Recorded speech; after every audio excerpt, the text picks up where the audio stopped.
turun fosfat. Iya. Boleh lewat kocor sekalian nanti disemprot. Nah, Iya. tapi pertama yang buah akar itu kita kasih NPK Mutiara Grower sama Karate Plus Boroni. Sama Karate satu lagi subur kali butir. Itu kita taburin. Baru nanti yang buat daunnya kita semprotkan NPK sama boron sama kalsium. Nah itu baru Plus nih. ya. Paling tidak dia nggak rontok, tapi harusnya di awal itu udah dikasih artinya kita berperang itu sudah ada peluru. Iya, udah ada peluru. Jangan berperang kita ada senjata tapi nggak ada pelurunya. Oke, ini kan yang sudah mau keluar bunga, Pak. Kalau yang seperti yang ini nih. Nah, ini kan belum ada keluar tanda-tanda keluar bunga. Ini apa yang harus diberikan? Ini kita recovery dulu. Yang pertama ya kita lakukan pruning. Pruning lagi. Ya, pruning, pembentukan semua batang ini, baru masuk ke perawatan vegetatifnya lagi. Oh, vegetatif lagi. Tapi sebelum masuk itu kita cek dulu pH-nya semua. pH-nya. pH-nya kalau memang turun ya kita harus normalin, netralin, ya kan. Nanti boleh pakai dolomit atau bentuk cairan yang bisa disemprotkan apa gitu. Ya. Nah, terus habis itu setelah udah seminggu masuk dolomit, kalau pas lagi musim hujan bisa nanti 2 hari kemudian kita udah bisa masuk ke perawatan vegetatifnya dulu. Ya kan kita habis pruning nih. Ya, otomatis yang namanya habis operasi nggak mungkin kita suruh langsung kerja atau apa kan gitu. Perlu recovery ini dulu kan, maintenance kan gitu. Nah, itu kita kasih kurang lebih 2-3 bulan. Nanti makanya saya bilang tadi, kita kasih NPK 16 itu termasuk Karate Plus Boroni, tambah nanti penyemprotan daun, ya paling tidak 2 kali flushing. 2 kali flushing itu maksudnya 2 kali keluar tunas baru. Yang kedua kalinya tunas baru itu setelah dia udah matang, udah tua semua, baru kita masuk ke pembungaan, baru kita masukin mancing untuk keluar bunga. Itu ini ya kalau prosesnya mau ya. program yang benar ya kalau mau. Tapi ini kan kemarin Pak sudah kita buat program. Ini sebelumnya waktu setelah berbuah kita sudah mulai pruning. Tapi nggak maksimal mungkin pruningnya. Kemudian masuk musim di situ setelah pruning kita masukkan dulu pembuahan lagi. Pembuahan. Ya, MKP sama KNU3 sama boron. Nah, setelah itu musim hujan. Musim hujan akhirnya yang nembak itu daun baru. iya. Nah, setelah daun baru keluar lagi, ini kami pruning lagi. Pruning lagi, inilah yang sekarang. Nah, sekarang kami kasih NPK Mutiara sama teh kambing. Inilah saatnya. Tapi yang ini yang justru keluar bunga satu. Yang lainnya tidak. Iya. Makanya saya bingung nih. Itu tadi. Jadi programnya itu sebenarnya nggak salah, kurang tepat aja. Kurang tepat ya. Kurang tepat aja. Di mana-mana kan ini sebenarnya kan udah masuk di usia produktif. Iya. Artinya udah pernah berbuah. Betul. Iya kan gitu. Iya. Nah, setelah pasca panen, artinya setelah berbuah, ya syarat yang harus dilakukan khususnya untuk durian, itu kita harus kembalikan lagi semua nutrisi untuk buah tadi yang udah dipanen kan gitu ke pohonnya. Nah, makanya ada namanya di situ masa vegetatifnya.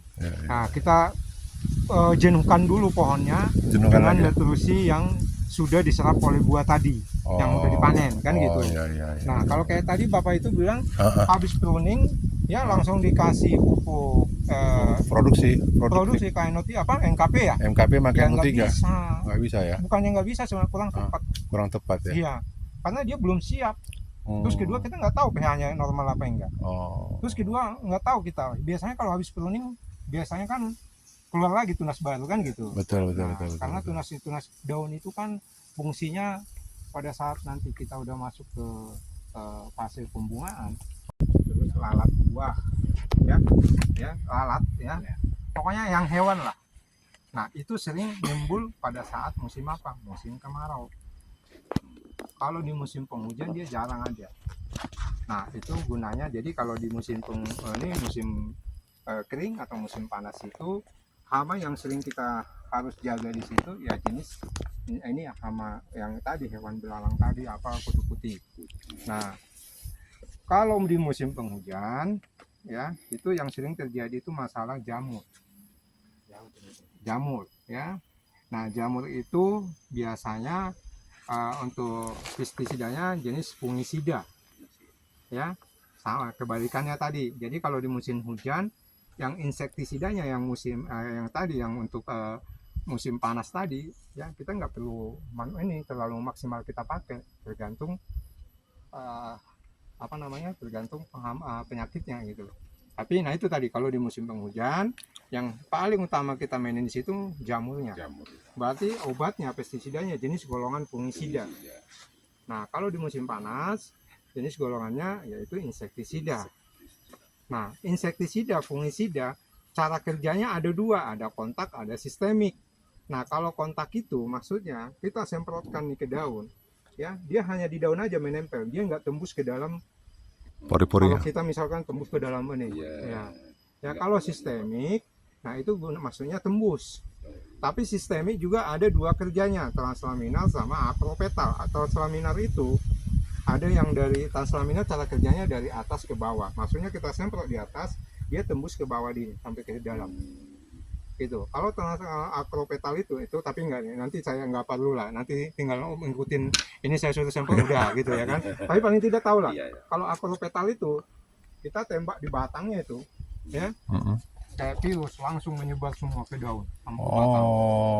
Nyebar deh ya. Ya kita tembak di batang nih ini ya, jadi makanya kalau ada namanya akar busuk batang ya kan, kadang ada kan belendir itu batang-batang apa gitu ya, durian berlobangin kan ulat. Kalau mau recovery ya. Nah kalau penyiraman saya rasa itu udah nggak bisa ditawar, wajib harus disediakan. Karena nanti contohnya ini Bang, ini kan kita udah mulai masuk ke pembungaan nih. Nah ini masuk musim kemarau ya kan, fase dia mulai keluar mata ketam sampai dia nanti antesis pecah bunga, itu kita ada saatnya penyiraman wajib Bang, ini wajib. Nanti misalkan nih dari mata ketam mulai keluar kentil itu ya sampai dia antesis, sebelum antesis ya itu namanya mata ketam, terus mata buah ceri gitu ya kan, nanti itu ada saat-saatnya penyiraman itu harus dilakukan gitu loh. Jangan nanti pada saat kita nggak siram, kita biarin sampai di antesis, pada saat dia pecah bunga yang ada apa rontok. Nah ditambah nanti nutrisi untuk untuk nutrisi untuk bunga sampai dia pembesaran sampai pecah sampai antesis itu kita harus kasih seperti itu. Ini wajib harus ada air. Ini udah mulai nih, ini kan sebenarnya udah bukan mata ketam lagi, udah mulai segede buah rimbang. Ini wajib siramnya berapa? Per 3 hari aja. 3 hari berapa liter? Banyak.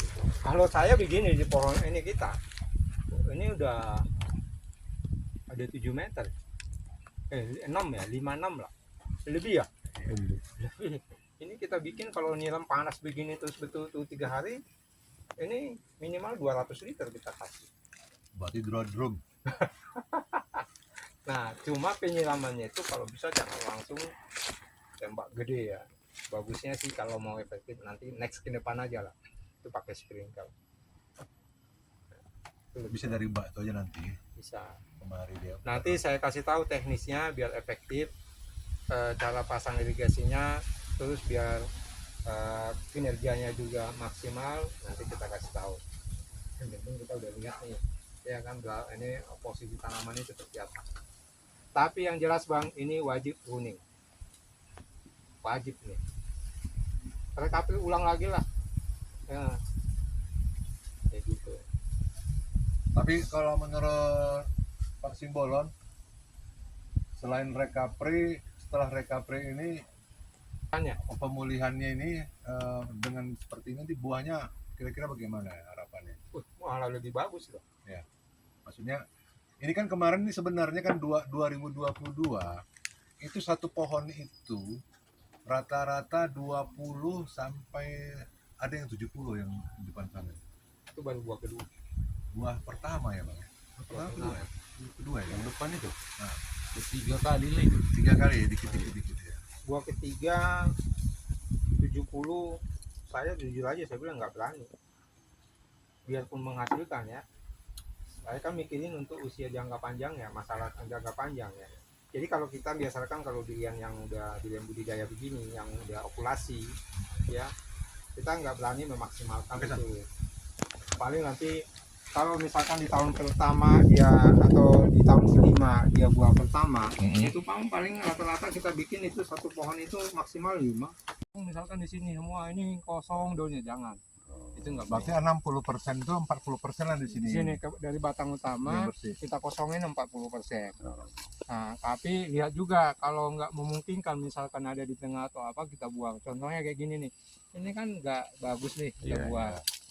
Ini mati, ini bagus. Ini untuk pertumbuhan itu kita perlu daun untuk fotosintesis, membantu pertumbuhan dia.